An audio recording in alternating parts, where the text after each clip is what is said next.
Hello, this is Chris Kelleher, W3CTK with the Delaware County ARES group. Today I'm just going to give a quick overview of using a SD or a micro SD card in your ICOM. Works the same for the ICOM ID-51, the ID-51A, and then the ID-5100A. All three radios have the same basic menu structure.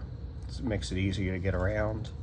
The 51 has a slot on the side for the SD card, and this is a micro SD.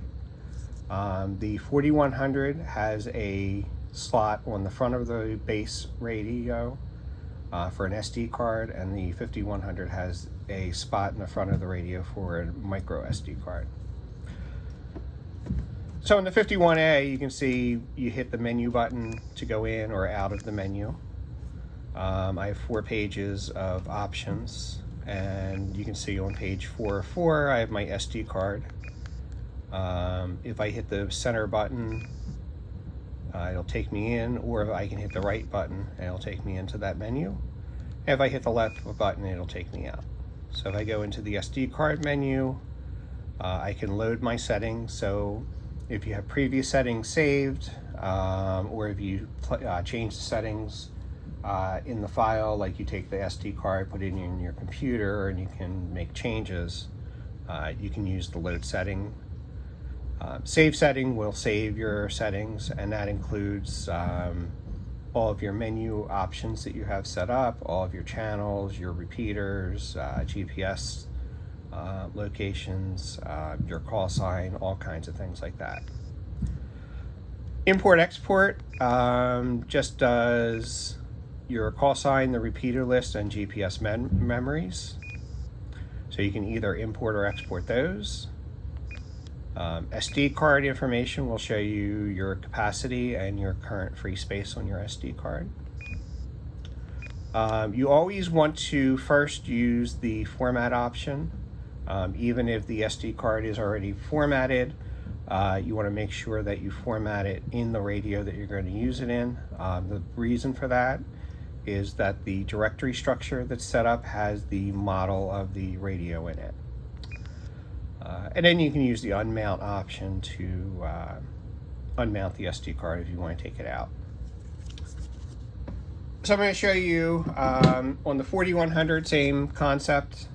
So this is my menu button. Hit it again to go out.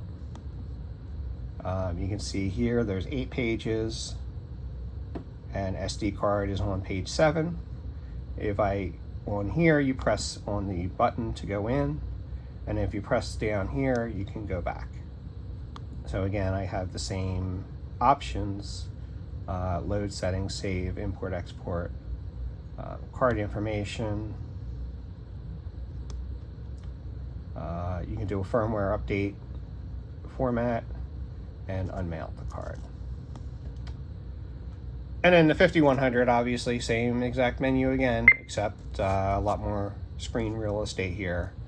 There's 3 pages here, and on the last page is the SD card. So if I select that again, it's load settings.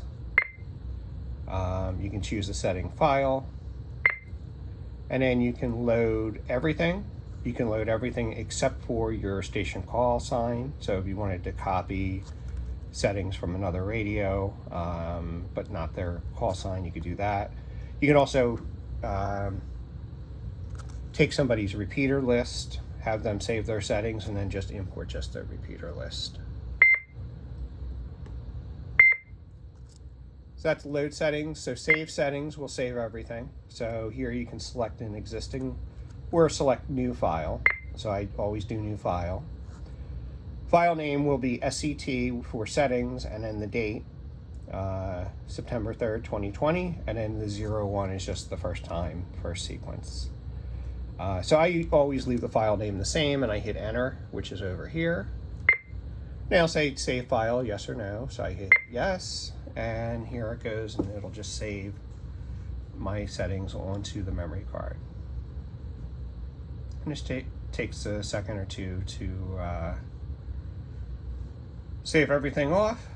And once that's done, that file will be out there on the SD card. And as I said, you can take the SD card to a computer and use that for cloning, make modifications on your computer. You can take it to another radio or your radio. If you change something and don't know what you changed, you can always restore your settings.